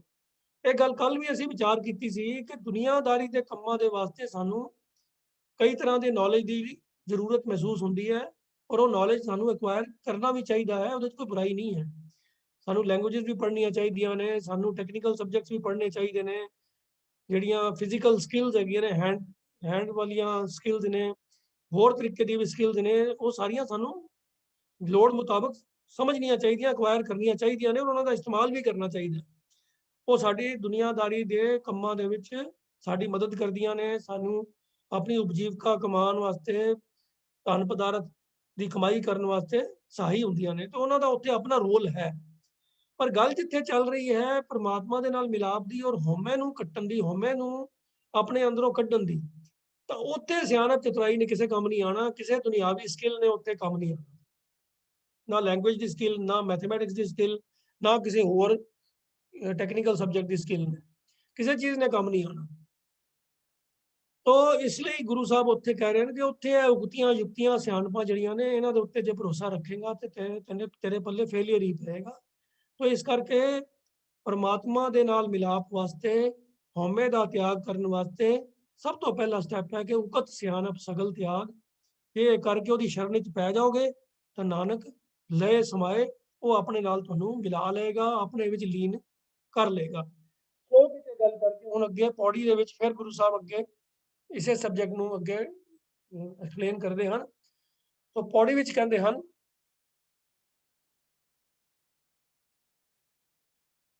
ਪੌੜੀ ਸੱਸਾ ਸਿਆਣਪ ਛਾੜ ਇਆਣਾ, ਹਿਕਮਤ ਹੁਕਮ ਨਾ ਪ੍ਰਭ ਪਤੀ ਆਣਾ। ਇਆਣਾ ਮਨ ਨੂੰ ਸੰਬੋਧਨ ਕਰਕੇ, ਇਆਣਾ ਕਹਿ ਕੇ ਮਨ ਨੂੰ ਸੰਬੋਧਨ ਕਰਦੇ ਹਨ। ਹੇ ਇਆਣੇ ਮਨ, ਹੇ ਅਣਜਾਣ ਮਨ। ਵੈਸੇ ਤਾਂ ਇੱਥੇ ਵੀ ਕਈ ਲੋਕਾਂ ਨੂੰ ਹੈਰਾਨੀ ਹੋ ਸਕਦੀ ਹੈ, ਲੋਕੀ ਆਪਣੇ ਆਪ ਨੂੰ ਸਿਆਣਾ ਮੰਨਦੇ ਹਨ, ਸਿਆਣਾ ਸਮਝਦੇ ਹਨ, ਤੇ ਜਿਹੜੇ ਬੰਦੇ ਦੇ ਕੋਲ ਨੌਲੇਜ ਹੁੰਦੀ ਹੈ, ਜਿਹੜਾ ਆਪਣੇ ਆਪ ਨੂੰ ਸਿਆਣਾ ਸਮਝਦਾ ਹੈ, ਉਹ ਤਾਂ ਆਪਣੇ ਆਪ ਨੂੰ ਹੀ ਸਿਆਣਾ ਹੀ ਕਹਿ ਕੇ ਸੰਬੋਧਨ ਕਰਦਾ ਹੈ। ਆਪਣੇ ਬਾਰੇ ਵੀ ਗੱਲ ਕਰੇਗਾ ਤੇ ਉਹ ਆਪਣੇ ਗੁਣਾਂ ਦਾ ਵਿਖਿਆਨ ਕਰੇਗਾ, ਲੋਕਾਂ ਦੇ ਉੱਤੇ ਪ੍ਰਭਾਵ ਪਾਉਣਾ ਚਾਹੇਗਾ ਤੇ ਆਪਣੀ ਸਿਆਣਪਾਂ ਕਿਸੇ ਨਾ ਕਿਸੇ ਤਰੀਕੇ ਕਨਵੇ ਵੀ ਕਰਨਾ ਚਾਹੇਗਾ ਕਿ ਮੇਰੇ ਕੋਲ ਇੰਨੀ ਨੌਲੇਜ ਹੈ। ਪਰ ਗੁਰੂ ਸਾਹਿਬ ਸੰਬੋਧਨ ਕਰ ਰਹੇ ਹਨ ਇਆਣਾ ਕਹਿ ਕੇ। ਇਆਣਾ ਆਮ ਤੌਰ ਤੇ ਗੁਰੂ ਸਾਹਿਬ ਮਨ ਵਾਸਤੇ ਲਫ਼ਜ਼ ਵਰਤਦੇ ਹਨ। ਤੋ ਇਆਣੇ ਦਾ ਜੋ ਆਖਰੀ ਅਰਥ ਹੁੰਦਾ ਹੈ ਉਹ ਹੁੰਦਾ ਹੈ ਜਿਹਦੇ ਕੋਲ ਨੌਲੇਜ ਦੀ ਸਮਝ ਦੀ ਕਮੀ ਹੋਵੇ। ਆਮ ਤੌਰ ਤੇ ਬਹੁਤ ਛੋਟੀ ਉਮਰ ਦੇ ਬੱਚਿਆਂ ਨੂੰ ਇਆਣਾ ਕਹਿੰਦੇ ਹਨ, ਇਹ ਤਾਂ ਅਜੇ ਇਆਣੇ ਹਨ, ਆਪ ਨਾ ਸਮਝ ਹਨ। ਤੋ ਗੁਰੂ ਸਾਹਿਬ ਤਾਂ ਕਹਿ ਰਹੇ ਹਨ ਕਿ ਹੇ ਇਆਣੇ ਅਣਜਾਣ ਮਨੁੱਖ, ਸਿਆਣਪਾਂ ਛੱਡ ਦੇ। ਜਿਹੜੀ ਦੁਨੀਆਦਾਰੀ ਦੀਆਂ ਤੂੰ ਸਿਆਣਪਾਂ ਐਕਵਾਇਰ ਕੀਤੀਆਂ ਵੀ ਹੋਈਆਂ ਨਾ, ਉਹਨਾਂ ਨੂੰ ਉੱਥੇ ਤੱਕ ਹੀ ਮਹਿਦੂਦ ਰੱਖ। ਇਸ ਪਰਮਾਤਮਾ ਦੇ ਮਾਰਗ ਦੇ ਉੱਤੇ ਚੱਲਣ ਵੇਲੇ ਇਹਨਾਂ ਸਿਆਣਪਾਂ ਨੂੰ ਇੱਕ ਪਾਸੇ ਕਰ ਦੇ, ਛੱਡ ਦੇ, ਇਹਨਾਂ ਦੇ ਉੱਤੇ ਭਰੋਸਾ ਨਾ ਰੱਖ। ਇਹਨਾਂ ਦੀ ਵਰਤੋਂ ਕੀਤਿਆਂ ਕੁਝ ਨਹੀਂ ਹੋਏਗਾ। ਹਿਕਮਤ ਹੁਕਮ ਨਾ ਪ੍ਰਭ ਪਤੀ ਆਣਾ। ਹਿਕਮਤ ਦਾ ਅਰਥ ਹੁੰਦਾ ਹੈ ਚਲਾਕੀਆਂ, ਤੇ ਹੁਕਮ ਦਾ ਅਰਥ ਹੁੰਦਾ ਹੈ ਕਿ ਆਪਣੀ ਮਰਜ਼ੀ ਦੇ ਮੁਤਾਬਕ ਕਿਸੇ ਕੰਮ ਨੂੰ, ਕਿਸੇ ਈਵੈਂਟ ਨੂੰ ਫੋਰਸ ਕਰਨਾ। ਅਸੀਂ ਜਦੋਂ ਕੁਝ ਬੰਦਿਆਂ ਨਾਲ ਰਲ ਕੇ ਕੰਮ ਕਰਦੇ ਹਾਂ, ਗਰੁੱਪ ਵਿੱਚ ਕੰਮ ਕਰਦੇ ਹਾਂ, ਟੀਮ ਵਿੱਚ ਕੰਮ ਕਰਦੇ ਹਾਂ, ਤਾਂ ਜਿਹੜਾ ਬੰਦਾ ਆਪਣੇ ਆਪ ਨੂੰ ਬਹੁਤਾ ਸਿਆਣਾ ਸਮਝਦਾ ਹੈ ਨਾ, ਉਹ ਕਹਿੰਦਾ ਹੈ ਵੀ ਜੋ ਮੈਂ ਆਖਾਂ ਬਾਕੀ ਦੇ ਟੀਮ ਮੈਂਬਰ ਵੀ ਉਸੇ ਮੁਤਾਬਕ ਹੀ ਕੰਮ ਕਰਨ। ਮੇਰੀ ਸੁਜੈਸ਼ਨ ਜਿਹੜੀ ਹੈ ਉਹ ਸਾਰਿਆਂ ਨੂੰ ਐਕਸੈਪਟੇਬਲ ਹੋਵੇ, ਜੋ ਮੇਰੀ ਸੁਜੈਸ਼ਨ ਹੋਵੇ ਉਹਨੂੰ ਸਾਰੇ ਅਡਾਪਟ ਕਰ ਲੈਣ। तो ਜਾਂ ਉਹ ਕਈ ਵਾਰੀ ਜਿਹੜਾ ਥੋੜਾ ਸੀਨੀਅਰ ਲੈਵਲ ਦਾ ਬੰਦਾ ਹੁੰਦਾ ਉਹ ਤਾਂ ਆਰਡਰ ਹੀ ਕਰ ਦਿੰਦਾ ਕਿ ਬਈ ਇੰਝ ਹੀ ਕਰੋਗੇ। ਜਿਹੜੇ ਟੀਮ ਮੈਂਬਰ ਉਹਦੇ ਤੋਂ ਜੂਨੀਅਰ ਹੁੰਦੇ ਨੇ ਉਹਨਾਂ ਨੂੰ ਵੀ ਸੱਤ ਵਚਨ ਕਹਿਣਾ ਹੀ ਪੈਂਦਾ ਹੈ। ਤਾਂ ਗੁਰੂ ਸਾਹਿਬ ਕਹਿੰਦੇ ਹਨ ਵੀ ਇੱਥੇ ਤੇ ਨਾ ਹਿਕਮਤ ਚੱਲਣੀ ਹੈ ਨਾ ਹੁਕਮ ਚੱਲਣਾ ਹੈ। ਇਹਨਾਂ ਚੀਜ਼ਾਂ ਦੇ ਨਾਲ ਪ੍ਰਭੂ ਨਹੀਂ ਭਤੀਜਦਾ, ਪ੍ਰਭੂ ਖੁਸ਼ ਨਹੀਂ ਹੁੰਦਾ। ਪਤੀਆਣਾ ਤੋਂ ਭਾਵ ਹੁੰਦਾ ਆਖਰੀ ਅਰਥ ਹੁੰਦਾ ਭਤੀਜਣਾ, ਪ੍ਰਸੰਨ ਹੋਣਾ, ਖੁਸ਼ ਹੋ ਜਾਣਾ। ਤਾਂ ਗੁਰੂ ਸਾਹਿਬ ਕਹਿੰਦੇ ਹਨ ਕਿ ਇਹ ਗਿਆਨ ਮਨੁੱਖ ਤੂੰ ਆਪਣੀ ਸਿਆਣਪ ਛੱਡ ਦੇ, ਨਾ ਚਲਾਕੀਆਂ ਦੀ ਵਰਤੋਂ ਕਰ, ਨਾ ਹੁਕਮ ਚਲਾਉਣ ਦੀ ਕੋਸ਼ਿਸ਼ ਕਰ। ਇਹਨਾਂ ਗੱਲਾਂ ਦੇ ਨਾਲ ਪ੍ਰਮਾਤਮਾ ਪ੍ਰਸੰਨ ਨਹੀਂ ਹੋ ਸਕਦਾ, ਨਹੀਂ ਹੁੰਦਾ। ਨਾ ਪ੍ਰਭ ਪਤੀਆਣ, ਪ੍ਰਮਾਤਮਾ ਨਹੀਂ ਪ੍ਰਸੰਨ ਹੁੰਦਾ ਇਹਨਾਂ ਗੱਲਾਂ ਦੇ ਨਾਲ। ਸੋ ਇਹਨਾਂ ਚੀਜ਼ਾਂ ਦੇ ਉੱਤੇ ਟੇਕ ਨਾ ਰੱਖ ਤੇ ਨਾ ਇਹਨਾਂ ਦੀ ਵਰਤੋਂ ਕਰ। ਪਰ ਇਨਸਾਨ ਜਿਹੜਾ ਹੈ ਨਾ ਉਹ ਲੂਪ ਹੋਲ ਲੱਭਦਾ ਹੈ। ਉਹ ਇੱਕ ਤਰੀਕੇ ਨਹੀਂ ਤੇ ਦੂਜੇ ਤਰੀਕੇ, ਇੰਜ ਨਹੀਂ ਇੱਥੇ ਚਲੋ ਇੰਜ ਕਰ ਲੈਂਦਾ ਵਾ। ਜੇ ਭਲਾ ਉਹਨੂੰ ਇਨਸਾਨ ਨੂੰ ਕਿਹਾ ਜਾਵੇ ਨਾ ਕਿ ਵੀ ਚਲੋ ਇਹ ਜਿਹੜੇ ਦਿਖਾਵੇ ਦੇ ਕਰਮ ਕਾਂਡ ਨੇ, ਦਿਖਾਵੇ ਦੇ ਸਾਧਨ ਨੇ, ਇਹਨਾਂ ਦੇ ਨਾਲ ਕੋਈ ਨਹੀਂ ਹੁੰਦੀ। ਜਿਵੇਂ ਤੀਰਥ ਨਾਵਾਂ ਜੇ ਤਿਸ ਪਾਵਾਂ ਵਿਨ ਪਾਣੇ ਕੇ ਨਹਾਏ ਕਰੀ। ਗੁਰੂ ਸਾਹਿਬ ਨੇ ਬੜਾ ਸਪਸ਼ਟ ਜਪਜੀ ਸਾਹਿਬ ਵਿੱਚ ਕਹਿ ਦਿੱਤਾ ਹੈ ਕਿ ਬਈ ਤੀਰਥਾਂ ਤੇ ਤਾਂ ਨਹਾਵਾਂ ਜੇ ਉਹ ਪ੍ਰਭੂ ਨੂੰ ਚੰਗਾ ਲੱਗਾ। ਜੇ ਉਹਨੂੰ ਨਹੀਂ ਚੰਗਾ ਲੱਗਣਾ ਤੇ ਨਹਾ ਕੇ ਮੈਂ ਕੀ ਲੈਣਾ। ਸਿੱਧਾ ਸਿੱਧਾ ਮੈਸੇਜ ਕਨਵੇ ਕਰਤਾ ਵੀ ਯੂਜ਼ਲੈਸ ਹੈ, ਕੋਈ ਫਾਇਦਾ ਨਹੀਂ ਹੈ। ਪਰ ਜਿਹੜੇ ਬੰਦਿਆਂ ਦੇ ਦਿਮਾਗਾਂ 'ਚ ਬੜੇ ਹੋਏ ਨੇ ਤੀਰਥ ਇਸ਼ਨਾਨ, ਉਹ ਇੰਝ ਕਰ ਲੈਂਦੇ ਨਹੀਂ ਜੀ ਚਲੋ ਦੇਖੋ ਨਾ ਇਤਿਹਾਸਕ ਸਥਾਨ ਨੇ ਸਾਡੇ, ਉੱਥੇ ਜਾ ਕੇ ਜੇ ਸਰੋਵਰ 'ਚ ਇਸ਼ਨਾਨ ਕਰ ਲਈਏ ਤੇ ਕਿਹੜੀ ਮਾੜੀ ਗੱਲ ਹੈ। ਚੰਗੀ ਇਹਦੇ 'ਚ ਕੋਈ ਨੁਕਸ ਥੋੜਾ ਹੈਗਾ। ਅਸੀਂ ਤਾਂ ਉੱਥੇ ਜਾ ਕੇ ਸਰੋਵਰ 'ਚ ਇਸ਼ਨਾਨ ਕਰ ਲਈਏ ਤੇ ਇਹਦੇ 'ਚ ਬੁਰਾਈ ਥੋੜਾ ਹੈ ਨਾ ਜੀ, ਜਾਣਾ ਚਾਹੀਦਾ। ਉਹ ਲੋਕੀ ਹਰ ਮਹੀਨੇ ਉੱਥੋਂ ਦਿੱਲੀੋਂ ਗੱਡੀਆਂ ਫੜ ਕੇ ਅੰਮ੍ਰਿਤਸਰ ਜਾਂਦੇ ਨੇ ਵੀ ਜਾ ਕੇ ਉੱਥੇ ਇਸ਼ਨਾਨ ਕਰ ਹੀ ਕੇ ਆਈਏ। ਉਹਨਾਂ ਦੇ ਮਨਾਂ 'ਚ ਭਾਵਨਾ ਬੈਠੀ ਹੋਈ ਹੈ ਵੀ ਇਸ਼ਨਾਨ ਦਾ ਉੱਥੇ ਤੋਂ ਲਾਭ ਮਿਲਦਾ ਹੀ ਮਿਲਦਾ ਹੈਗਾ। ਹੋਰ ਤੀਰਥਾਂ ਤੇ ਨਾ ਜਾਈਏ, ਦਰਬਾਰ ਸਾਹਿਬ ਦੇ ਸਰੋਵਰ 'ਚ ਇਸ਼ਨਾਨ ਕਰਨ ਨਾਲ ਤੇ ਲਾਭ ਮਿਲੇਗਾ ਹੀ ਮਿਲੇਗਾ। ਉਹ ਉਹਨਾਂ ਦੇ ਮਨ 'ਚ ਜਿਹੜੀ ਗੱਲ ਬੈਠੀ ਹੋਈ ਹੈ ਨਾ, ਉਹ ਇੱਧਰੋਂ ਉੱਧਰੋਂ ਘੁੰਮ ਫਿਰ ਕੇ ਕੋਈ ਨਾ ਕੋਈ ਹੋਰ ਲੌਜਿਕ, ਕੋਈ ਨਾ ਕੋਈ ਹੋਰ ਆਰਗੂਮੈਂਟ ਦੇ ਕੇ ਆਪਣੇ ਐਕਸ਼ਨ ਨੂੰ ਜਸਟੀਫਾਈ ਕਰ ਹੀ ਲੈਂਦੇ ਹਨ। ਤਾਂ ਗੁਰੂ ਸਾਹਿਬ ਐਸੀ ਇਨਸਾਨ ਦੀ ਬਿਰਤੀਆਂ ਨੂੰ ਭਲੀ ਭਾਂਤ ਸਮਝਦੇ ਹਨ। ਉਹ ਕਹਿੰਦੇ ਹਨ ਕਿ ਸਹਿਜ ਭਾਂਤ ਕਰੇ ਚਤੁਰਾਈ, ਸੰਗ ਤੁਹਾਰੈ ਏਕ ਨਾ ਜਾਏ। ਸਹਿਜ ਦਾ ਮਤਲਬ ਹੁੰਦਾ ਹਜ਼ਾਰਾਂ। ਤੇ ਵੀ ਜੇ ਤੂੰ ਅਨੇਕਾਂ ਹਜ਼ਾਰਾਂ ਤਰੀਕਿਆਂ ਦੀਆਂ ਚਤੁਰਾਈਆਂ, ਚਲਾਕੀਆਂ, ਸਿਆਣਪਾਂ ਕਰੇਗਾ, ਸੰਗ ਤੁਹਾਰਾ ਏਕ ਜੇ ਤੇਰੇ ਨਾਲ ਸਾਥ ਇੱਕ ਨੇ ਵੀ ਨਹੀਂ ਦੇਣਾ। परमात्मा की दरगाह के अंदर, परमात्मा की हजूरी के अंदर किसी चलाकी ने काम नहीं आता।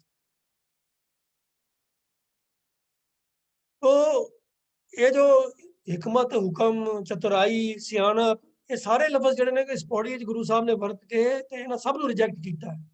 सस्सा सियाणप छाड़ आना, हिकमत हुक्म न प्रभ पति आना, सहस भांत करें चतुराई, संग तुहारा एक न जाए। इन्हां चों किसी एक ने भी तेरा साथ नहीं देना, किसी चीज़ ने काम नहीं आना। जो जीवन का मकसद है उसकी प्राप्ति वास्ते इन्हां विचों कोई चीज़ नहीं चलनी। तो अगे फाइनल गल फिर जो गुरु साहब समझाते हैं, करो की फिर। तो अगली पंक्तियां गुरु साहब फरमा रहे हैं, सो सो जप दिन राती, रे जी चले तुम्हारे साथी।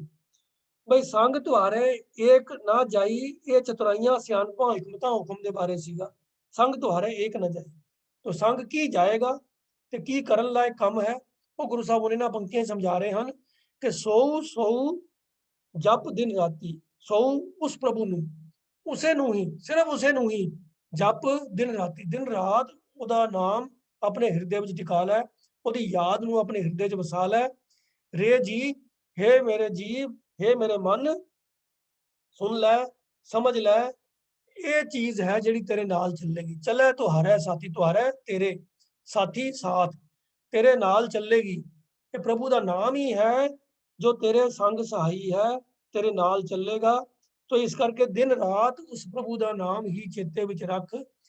जिंदगी का हर कम, हर एक्शन इस ढंग नाल होवे, इस एहसास नाल होवे कि प्रभु मेरे अंग संग है, मेरे नाल है, मेरे अंदर ही है, मेरे हर काम नूं देख रहा है, मेरे हर एक्शन नूं वो जानता है, मेरे अंदर दी एक एक चीज़ नूं, मेरे एक एक थॉट नूं, मेरे एक एक एक्शन नूं वो जानता है। मेरे निरे एक्शनस नूं ही नहीं जानता, मेरे विचारां नूं भी जानता है। जो मैं सारी दुनिया तो छुपा के अपने मन के अंदर सोचदा हाँ, परमात्मा वो भी जानता है। ਉਹਦੇ ਤੋਂ कुछ नहीं छुपिया, वो अंग संग है। सो सो जप दिन राती, रे जी चलै तुहारे साथी। तो ਉਹਦੀ याद, ਉਹਦਾ प्यार हिरदे च वसिया होएगा, तो ये प्यार का जो संबंध है ये साथ निभेगा। ਪਰ ਇਹ ਸਭ ਕੁਝ ਗੁਰੂ ਸਾਹਿਬ ਕਹਿੰਦੇ ਹਨ ਕਿ ਇਹ ਮੁਮਕਿਨ ਕਿਵੇਂ ਹੁੰਦਾ ਹੈ ਕਿ ਸਾਧ ਸੇਵਾ ਲਾਵੇ ਜੇ ਆਪੇ, ਜੇ ਸਾਧ ਸੇਵਾ ਲਾਵੇ ਜੇ ਆਪੇ, ਨਾਨਕ ਤਾਂ ਕੋ ਦੁਖ ਨਾ ਵਿਆਪੈ। ਪਰ ਇਹ ਸਿਮਰਨ, ਇਹ ਦਿਨ ਰਾਤ ਦਾ ਜਪਣਾ, ਇਹ ਉਹੀ ਕਰ ਸਕਦਾ ਹੈ ਜਿਹਨੂੰ ਪ੍ਰਭੂ ਆਪ ਬਖਸ਼ਿਸ਼ ਕਰਕੇ ਗੁਰੂ ਦੇ ਨਾਲ ਮਿਲਾ ਦਿੰਦਾ ਹੈ, ਜਿਹਨੂੰ ਗੁਰੂ ਦੀ ਸ਼ਰਨ ਵਿੱਚ ਆਪ ਭੇਜ ਦਿੰਦਾ ਹੈ, ਜਿਹਨੂੰ ਗੁਰੂ ਦੀ ਸੰਗਤ ਬਖਸ਼ ਦਿੰਦਾ ਹੈ। ਸਾਧ ਸੇਵਾ, ਸਾਧ ਤੋਂ ਭਾਵ ਹੈ ਗੁਰੂ। तो गुरु ਦੀ ਸੇਵਾ ਦਾ ਭਾਵ ਕੀ ਹੈ? ਗੁਰੂ ਦੀ ਸ਼ਰਨ, ਗੁਰੂ ਦੇ ਹੁਕਮ ਦੀ ਕਾਰ ਕਮਾਈ ਕਰਨੀ। ਸਾਧ ਸੇਵਾ ਲਾਵੇ ਜੇ ਆਪੇ, ਜਿਸ ਨੂੰ ਉਹ ਪਰਮਾਤਮਾ ਆਪ ਗੁਰੂ ਦੀ ਸੰਗਤ ਵਿੱਚ, ਗੁਰੂ ਦੇ ਦਰ ਦੇ ਉੱਤੇ, ਗੁਰੂ ਦੀ ਸ਼ਰਨ ਵਿੱਚ ਲਿਆ ਕੇ ਗੁਰੂ ਦੀ ਸੇਵਾ ਵਿੱਚ ਜੋੜ ਦਿੰਦਾ ਹੈ, ਤਾਂ ਫਿਰ ਉਹਦੀ ਜ਼ਿੰਦਗੀ ਦੇ ਵਿੱਚੋਂ ਸਾਰੇ ਦੁੱਖ ਕਲੇਸ਼ ਜਿਹੜੇ ਹਨ ਉਹ ਨਾਸ਼ ਹੋ ਜਾਂਦੇ ਹਨ, ਨਿਕਲ ਜਾਂਦੇ ਹਨ, ਉਹਨੂੰ ਵਿਆਪਦੇ ਹੀ ਨਹੀਂ ਹਨ, ਉਹਦੇ ਜੀਵਨ ਵਿੱਚ ਕੋਈ ਦੁੱਖ ਆਉਂਦਾ ਹੀ ਨਹੀਂ ਹੈ। ਕਿ ਜੋ ਕੋਈ ਸਰੀਰਕ ਕਿਸੇ ਕਿਸਮ ਦਾ ਕੋਈ ਕਸ਼ਟ ਆ ਵੀ ਜਾਵੇ ਤਾਂ ਉਸ ਦੁੱਖ ਨੂੰ ਉਹ ਦੁੱਖ ਕਰਕੇ ਜਾਣਦਾ ਨਹੀਂ ਹੈ, ਉਹਨੂੰ ਉਹਦੇ ਤੋਂ ਦੁਖੀ ਹੁੰਦਾ ਨਹੀਂ ਹੈ, ਪਰੇਸ਼ਾਨ ਹੀ ਨਹੀਂ ਹੁੰਦਾ। ਜੋ ਇਹ ਗੁਰੂ ਤੇਗ ਬਹਾਦਰ ਪਾਤਸ਼ਾਹ ਦਾ ਸ਼ਬਦ ਹੈ ਨਾ, ਜੋ ਨਰ ਦੁੱਖ ਮੈਂ ਦੁੱਖ ਨਹੀਂ ਮਾਨੈ, ਸੁਖ ਸਨੇਹ ਅਰ ਭੈ ਨਹੀਂ ਜਾਵੇ, ਕੰਚਨ ਮਾਟੀ ਮਾਨੈ। ਇਹ ਸਭ ਕੁਝ ਪਰਮਾਤਮਾ ਦੀ ਬਖਸ਼ਿਸ਼ ਔਰ ਗੁਰੂ ਦੀ ਸ਼ਰਨ ਵਿੱਚ ਪੈਣ ਦੇ ਸਦਕਾ ਹੀ ਹੋ ਸਕਦਾ ਹੈ, ਆਪਣੀ ਸਿਆਣਪ ਚਤੁਰਾਈਆਂ ਹਿਕਮਤਾਂ ਉਪਜਤਾਂ ਦੇ ਨਾਲ ਨਹੀਂ ਹੋ ਸਕਦਾ। तो साध सेवा लावे जे आपे, परमात्मा आपे मतलब आप परमात्मा जिन्हों लांदा है। साध मैंने गुरु दी सेवा, गुरु दी शरण विच गुरु दे नाल जिन्हों जोड़ दिंदा है, जिहड़ा गुरु दे हुक्म दी कार कमांदा है, ओहदे गुरु दे हुक्म दे अनुसार जीवन नूं चलांदा है, तो गुरु साहब अश्योरेंस दे रहे हैं, नानक ताको दुख ना व्यापै। ओहदी जिंदगी विच फिर कोई दुख कलेश, किसी किस्म की कोई रुकावट बचदी नहीं है ओहदे विच, और परमात्मा दे मिलाप दे विच फिर कोई शक शुबा रह ही नहीं जाता, कोई डाउट ही नहीं रह जाता कि वह परमात्मा के नाल एक और अभेद हो जाएगा। इस गल विच कोई संसार कोई डाउट नहीं रह जाता, होएगा ही होएगा। तो जिहड़ी गल श्लोक दे विच गुरु साहब ने फरमाई सी कि सत कहो सुन मन मेरे, शरण परो हर राय, उकत सियानप सगल त्याग, नानक लय समाए। लय समाए मतलब अपने नाल मेल लैंदा है, अपने नाल एक मिक कर लैंदा है। तो किवें करदा है? ਉਹਦੀ ਸ਼ਰਨ ਵਿੱਚ ਪੈ ਜਾਓ, ਆਪਣੀ ਸਿਆਣਪਾਂ ਚਤੁਰਾਈਆਂ ਦਾ ਤਿਆਗ ਕਰ ਦਿਓ, ਉਹਦੀ ਸ਼ਰਨ ਵਿੱਚ ਢਹੋਗੇ, ਉਹਦੀ ਸ਼ਰਨ ਵਿੱਚ ਪੈ ਜਾਓਗੇ ਤਾਂ ਉਹ ਸੱਚੇ ਗੁਰੂ ਦੇ ਨਾਲ ਤੁਹਾਡਾ ਮਿਲਾਪ ਕਰਵਾ ਦੇਗਾ। ਸੱਚੇ ਗੁਰੂ ਦੀ ਸ਼ਰਨ ਦੇ ਵਿੱਚ ਤੁਹਾਨੂੰ ਜੀਵਨ ਦੀ ਜਾਂਚ ਮਿਲੇਗੀ, ਪ੍ਰਭੂ ਦੀ ਬੰਦਗੀ ਦੇ ਨਾਲ ਤੁਹਾਨੂੰ ਗੁਰੂ ਜੋੜ ਦੇਗਾ, ਦੁਨਿਆਵੀ ਚਤੁਰਾਈਆਂ ਚਲਾਕੀਆਂ ਤੋਂ ਤੁਹਾਡਾ ਖਹਿੜਾ ਛੁਡਾ ਦੇਗਾ, ਹਉਮੈ ਦਾ ਰੋਗ ਤੁਹਾਡਾ ਕੱਟਿਆ ਜਾਏਗਾ ਤੇ ਪ੍ਰਭੂ ਦਾ ਨਾਮ ਜੋ ਜਪੋਗੇ ਉਹ ਸੰਗ ਸਾਥ ਨਿਭੇਗਾ ਔਰ परमात्मा ਤੁਹਾਨੂੰ ਆਪਣੇ ਨਾਲ ਆਪੇ ਹੀ ਮੇਲ ਲਏਗਾ। ਅੱਜ ਦੀ ਪੌੜੀਆਂ ਦਾ ਜੋ ਇਹ ਸੰਦੇਸ਼ ਹੈ, ਵਿਚਾਰ ਕਰਦਿਆਂ ਹੋਈਆਂ ਅਨੇਕ ਪ੍ਰਕਾਰ ਦੀਆਂ ਭੁੱਲਾਂ ਗਲਤੀਆਂ ਦੀ ਆਪ ਜੀ ਪਾਸੋਂ ਖਿਮਾ ਮੰਗਦੇ ਹਾਂ ਜੀ। ਸੋ ਇੱਥੇ ਹੀ ਸਮਾਪਤੀ ਹੈ ਜੀ। ਅੱਜ ਦੇ ਵਿਚਾਰ ਨਾਲ ਸੰਬੰਧਿਤ ਕਿਸੇ ਦਾ ਕੋਈ ਸਵਾਲ ਜਾਂ ਕੋਈ ਕਮੈਂਟ ਹੋਵੇ